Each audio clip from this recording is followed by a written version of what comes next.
Assalamu alaikum. Welcome to another episode of Second Home. This week it's all about staying healthy and being fit. We have with us Dr. Syed, who's going to talk to us about the preventive aspects of common diseases around the world. We also are going to have a conversation with Dr. Nafis Fatima, who is a skin specialist, a dermatologist, who's going to show us how to stay beautiful inside out.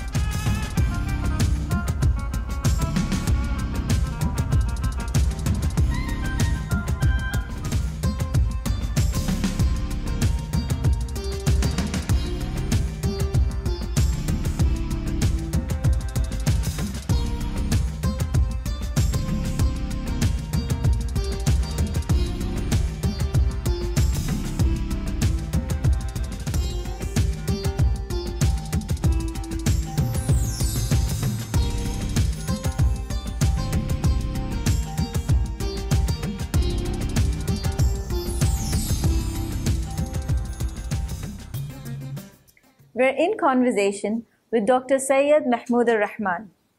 He has three different hats. One is that he's a senior specialist of internal medicine at the Farvania Hospital. He is also a member of the Royal College of Physicians in UK. And he's also the secretary of the social services in the Indian Doctors Forum. We welcome him on our show. So happy to have you, Doctor.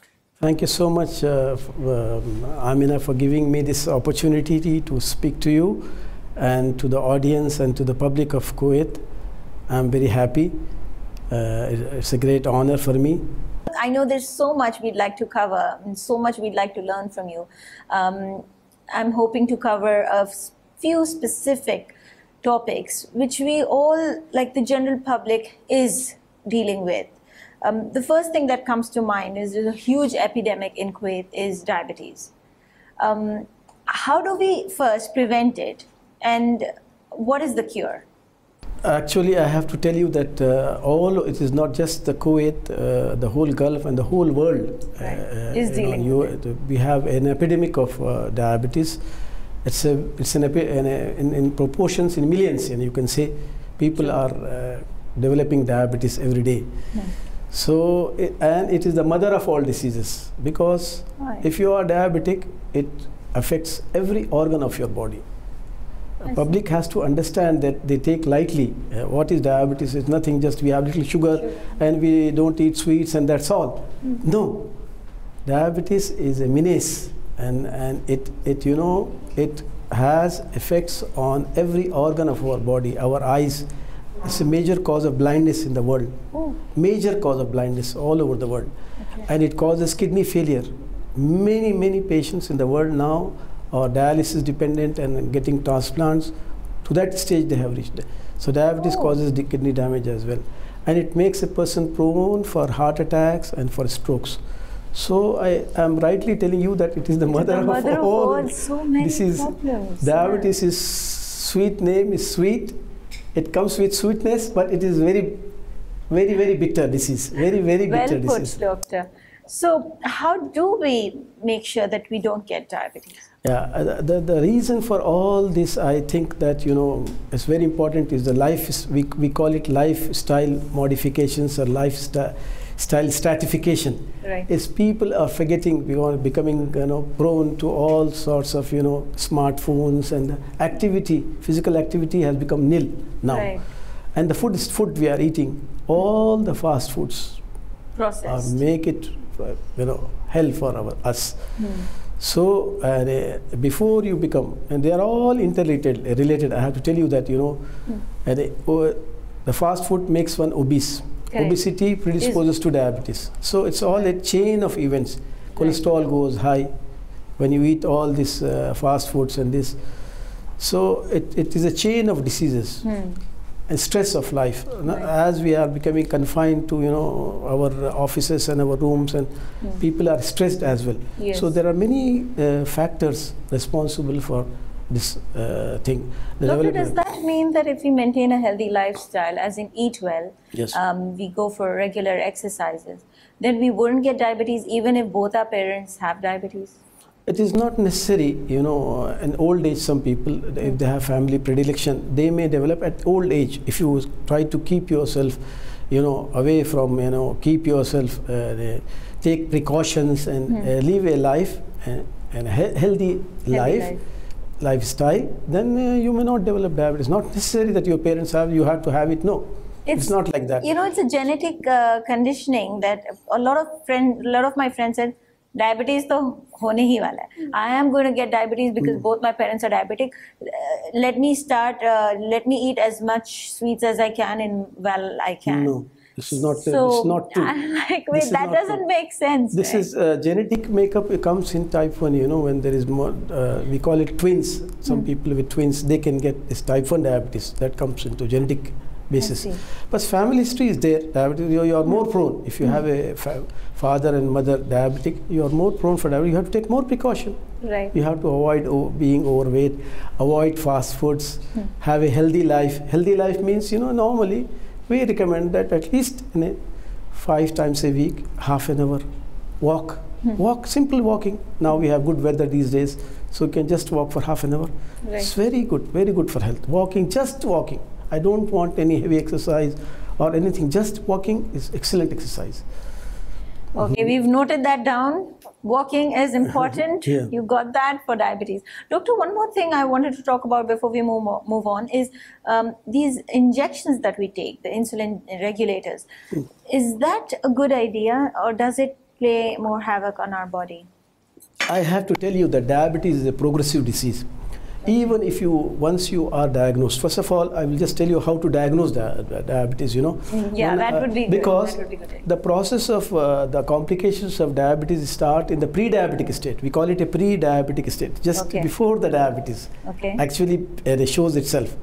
So that if you protect yourself in the pre-diabetic state, then these complications will not happen. You will revert to normal. Right. So there is a very simple test where everybody should know this test. It is called HbA1c, glycated hemoglobin. Every person can easily do this test. Go to clinic and get yourself HbA1c tested. HbA1c. It is called glycated hemoglobin. This test is a very simple test. You take a small sample of blood, and then we measure this, sugar tagged to the red blood cells, because the life of red blood cells is 3 months. So it tells us what was happening to you in 3 months back, or your sugar. So the percentages are very simple to remember. Anybody, a normal person can remember. If you are 5.6% HbA1c, you are not diabetic. You should be happy and try to maintain little, even less, like 5%. That would be excellent. If people have HbA1c, they should be very happy, and they have to continue as they live. Eat in moderation, sleep in moderation, do all activities in moderation. This will be a good health advice. But if you are having from 5.7 to 6.4% HbA1c, that means you are pre-diabetic. Now the complications of diabetes start. And already your blood supply to your kidneys, to your eyes, to your nerves, to your heart, to your brain, all is compromised, because we call it premature atherosclerosis. That means deposition of fat. I want the common public to benefit. Yes, of course. It starts in every organ of the body.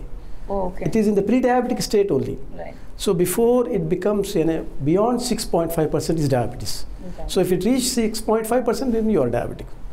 So my advice to people is to take care of get this simple test done. If you are in the group of pre-diabetes, please take caution, avoid sweets. And and especially sweet. Too much sweet is consumed in the world. And rice is also a very big culprit. We eat polished rice. Yes, polished rice is causing this, Bleach. So we have to avoid polished rice and sweets, cakes, pastries, common things which we eat. Instead, you take fresh fruits, fresh vegetables, good healthy, Mediterranean diet. Noted that too. This will make, fresh fruits. For diabetes, I will advise for everybody to get there, even younger age people. But for cholesterol and other things, if you are beyond 40, it is better to do your cholesterol test as well. These are simple things, and if you avoid you will be protected. What happens? Diabetes predisposes you to other diseases, like heart attacks. Yes, and you just mentioned cholesterol. Yeah. So let's talk about that. How do we protect ourselves from cholesterol?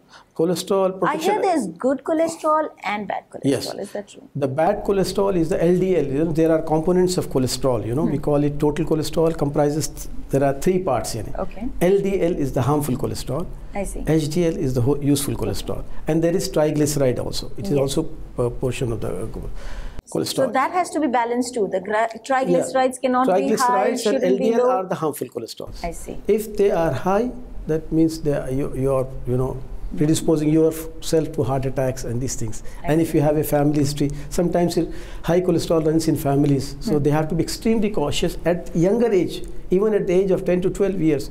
If you have a family history of high cholesterol, all the family members have, then you have to be you have to be cautious from a younger age. Does eating ghee cause high cholesterol? All fats, and if you now, as I told you, the lifestyle, it depends. Now, if people used to eat in olden days ghee and all butter, everything, margarine, everything. But since now the lifestyle has become sedentary, this is number 1 cause of all diseases.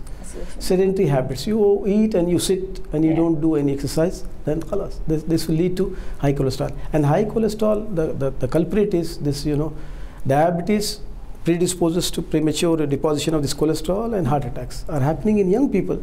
We see it in 30s, youngsters aged 30, 35 years, 32 years. That's they have true, heart and that attacks. was going to be my next question to you. We've seen so many increase in numbers for cardiac arrest for young, and that too very healthy. I came across this article where they were talking about this very healthy, macho, gym-going, 42-year-old businessman, yes. Businessman, and he had everything going for him, but died of a heart attack. How does that happen? That has happened. I will tell you one more thing. So you have to take collectively think. This man, this businessman from India, he was keeping his cholesterol, everything in perfect shape, but he was not sleeping. He was sleeping 2-3 hours or 4 hours maximum. So rest is so important. Normal sleep, I have to emphasize, thank you very much for bringing this question, because rest is so important. As human beings, we need to rest every day. 6 to 8 hours is the minimum sleep. You need to have 6 to 8 hours of sleep.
Our body rejuvenates. Of course. Like it's repairing itself. Yes, exactly. Whole body goes into a, as you said, very good. It's a regeneration and rejuvenation of our body cells. They take our brain takes rest. Every part of our body takes rest.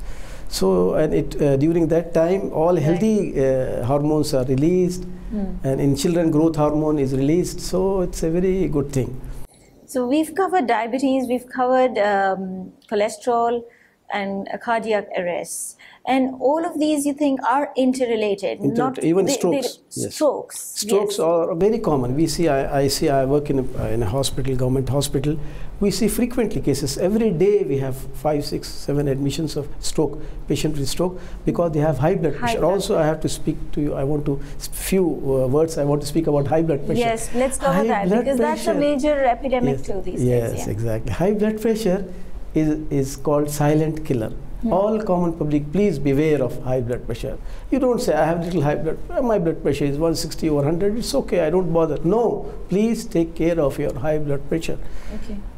A normal person now, the recommendation is if you are a younger person, less than 60 years of age, and your blood pressure is more than 150 systolic and 90 diastolic, then you are you are having high blood pressure. So you have to be extremely careful. Right. Don't take it lightly. And people take, what, I have high blood pressure, it's okay, I will take some less salt, I will not. They don't take medicine. Thoda gussa kam kar lo. And it's becoming more easier. Nowadays they are telling that high blood pressure, sometimes patients see a nurse or a doctor and they get fear. It's called white coat hypertension. No, we want them to check their blood pressure at home themselves. They can have there are nowadays very simple International Society of Hypertension, they have recommended this home apparatus. Right. People can use in their homes. They are just wristwatches, and on the you just put them and check the blood pressure. Does that give accurate readings? You have to take 3-4 readings. Yes, first reading has to be discarded, and then 3 readings, and you have to take average of them, because as you said, first reading may be higher, the second may be less, third may be high. So you have to take an average of 3 readings after the first discarding the first reading, and this is absolutely good. You can't approach a doctor at 3 a.m. in the home or 12 midnight, where you will have the doctor. But this apparatus helps them. Suppose if totally people are illiterate, then we have ambulatory blood pressure. The alternate is in the hospital. We are nowadays, what we are giving them a home atmosphere. We apply them this computerized blood pressure measuring. It measures every half an hour, 1 hour their blood pressure computer. We fix in the hospital and send them home. They stay in the home for 24 hours, they come back, and the blood pressure we check. You can get that. This gives us an idea, because one isolated reading, we don't make them fear, oh, you have blood pressure. No, we will never do that. The advice is, the corollary of this high blood pressure is the cause of heart attack, cause of strokes. People develop paralysis because they bleed in the brain because of high blood pressure. So it's a very bad disease. The cardiovascular, we call it cardiovascular deaths. This is #1 in the world. And the cause is sugar and diabetes and high blood pressure and cholesterol. With stroke, you really never know. Some people get stroke and they start walking and they're okay. But the consequences come out like after 3 or 4 hours, looks like, oh, they can't smile. So let's say somebody in our house should suffer a stroke, and we know that he has suffered a stroke because let's say he can't smile, or we have those checks whether you can raise both your hands, and so let's say we've identified that he has suffered a stroke. So before the ambulance comes, is there anything we can do at home, like first aid for a person? The most important thing is, like a heart attack, it is called brain attack. Nowadays, we are fortunate to have in Kuwait, in all the hospitals, we have a stroke unit. We call it stroke units. If a person arrives within the first symptoms of his, he is unable to speak, he is unable to hold his hand, or he is unable to speak, he cannot walk, he says, I am feeling weakness, immediately they have to go to hospital. If they reach hospital, within that window of 3.5 to 4 hours, we thrombolize them. There's a procedure by which there is reversal of this procedure, like what we treat heart attacks. That's a relief. This is an amazing thing which is happening in Kuwait in every hospital. So 3 to 4 hours is what you have. Yes, in that window you have to. Not to sit at home and say, no, I may improve. No. I might get. I'm just a little weak. It's okay. I'll drink some water. Immediately you should rush to hospital. This is we do immediately a CT scan of the brain. So coming to kidney. Kidney, why I am bringing this issue, because we see here in this country also, and all those countries where there is extremes of weather, like excess of heat and excess of cold, predisposed to stones formation. A lot of people come with, and during winter time and during summer time, with kidney colic. We call it renal colic. And we see a lot of people coming to us with, we find their kidney functioning becoming low. Kidney mainly in functions, for cleaning our blood. It's a filter. It's a filter. Its function is to preserve the good things of our body and the dirty things to be removed from the body. It's very important function. People are not drinking enough water. My advice, please drink water. Please drink water. A glass of water every 3 to 4 hours, at least. You should pass at least 1.5 to 2 liters of urine, please. Wow. This is so important. The good wrap up would be to maintain a healthy lifestyle, to exercise, to eat well, no processed foods. Sleep well. Be happy. Be happy. That's important too. They say laughter is the best medicine. Exactly. Drink plenty of water. Yes. and be aware of over-the-top counter medicines. Yes, please. We've learned some great lessons. Is there anything else you'd like to share with your audience? I would like to tell, please, here obesity is a big problem. And those people, we divide the obesity. Just I have to take 2-3 words about obesity, because this is very common here. Every person, even in India, we find obesity is growing. Right. When the people's, we call it BMI. It is, we calculate by height and the weight of the person, and then we calculate the BMI. The normal person should have a BMI of less than 25. Okay. If you are between 25 and 30, that means you are overweight.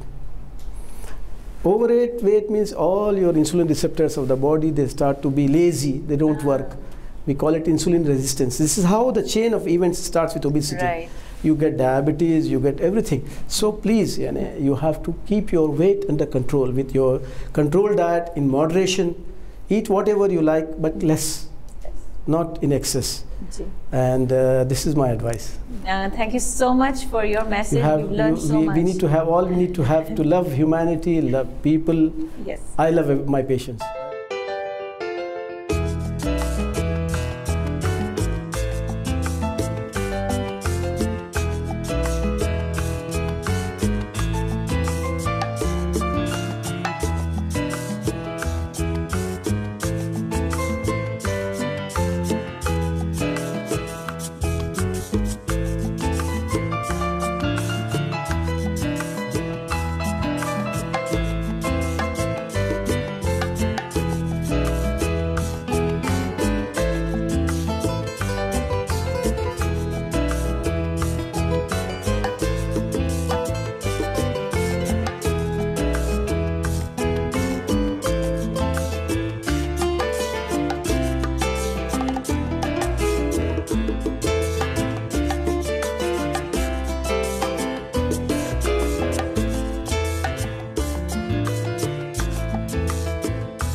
We are now in conversation with a consultant dermatologist who is visiting us from India, Dr. Nafis Fatima Syed.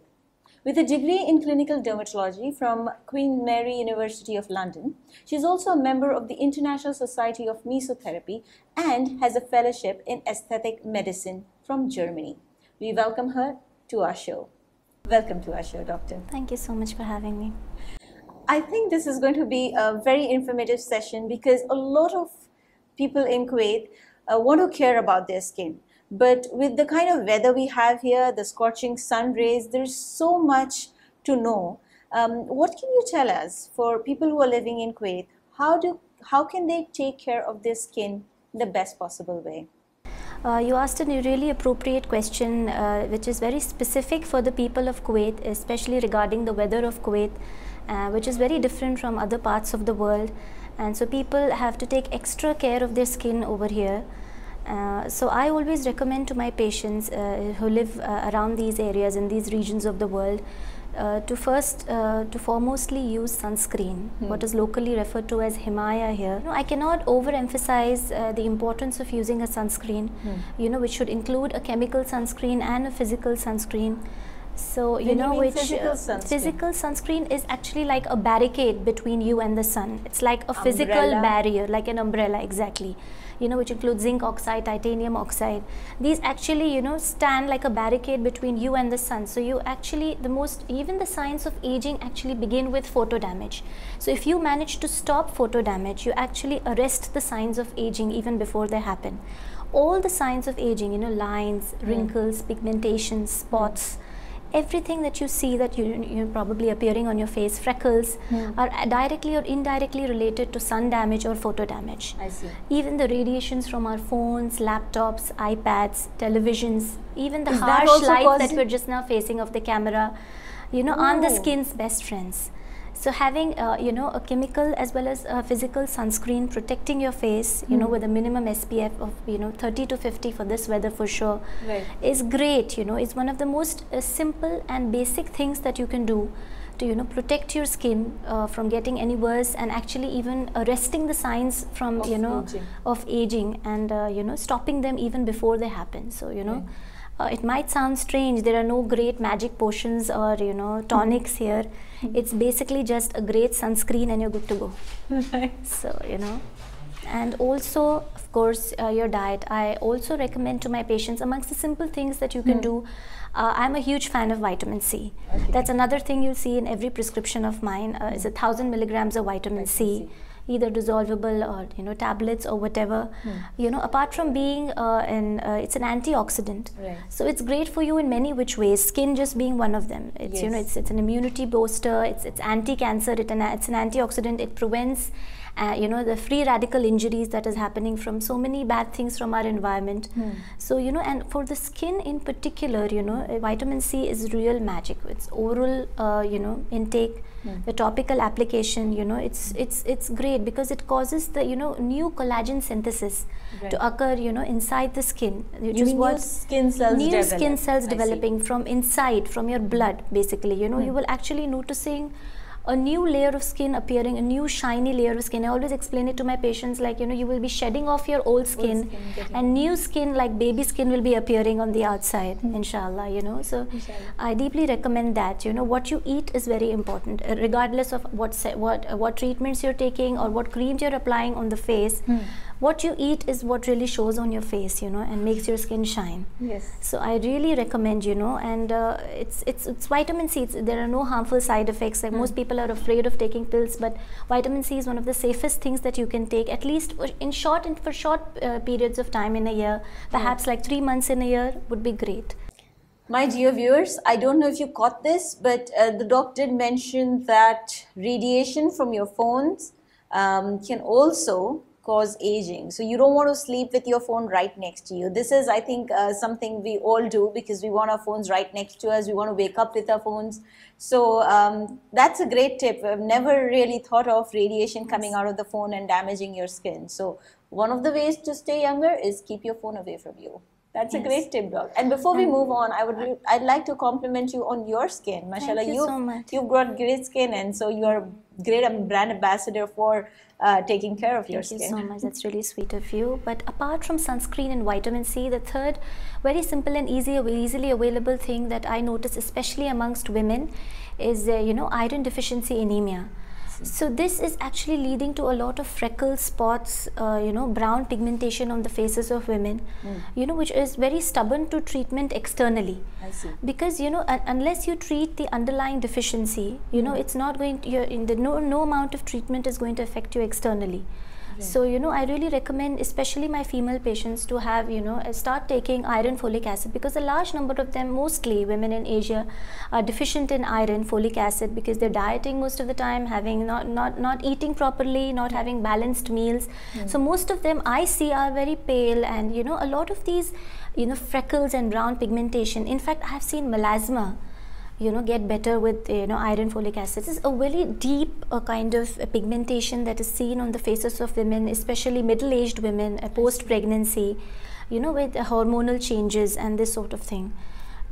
So basic stuff like iron, folic acid, vitamin C, including that in your diet, either via supplementation or through food. And I would recommend supplementation for sure. It's safe for short periods, in a year, which actually, makes up for the deficit in the body and really makes a great difference for the skin.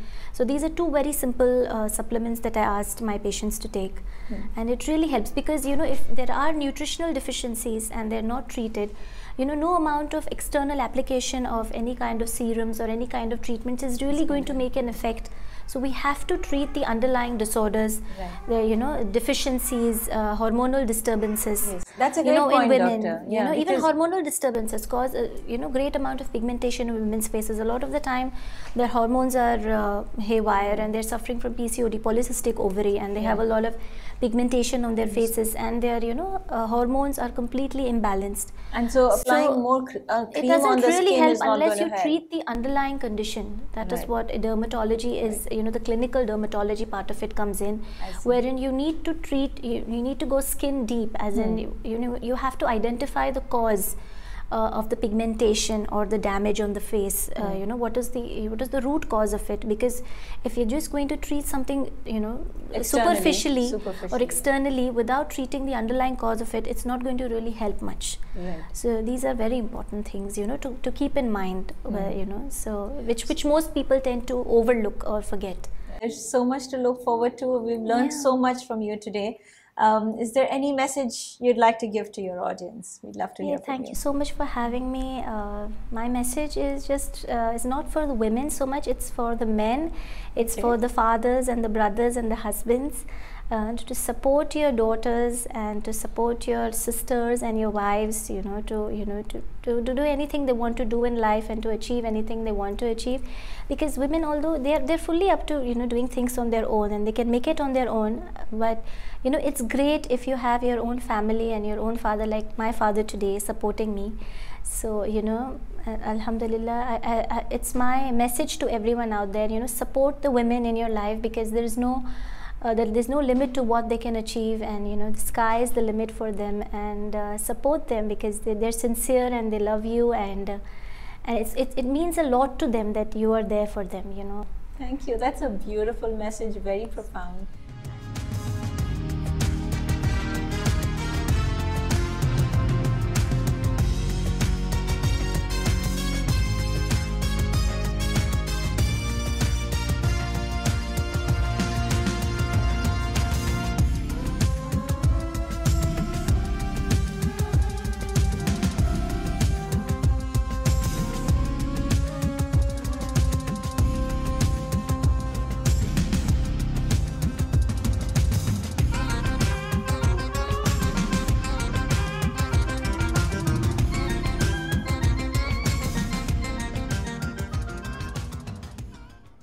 This brings us to the end of this episode. Sadly, we had only enough time for this much.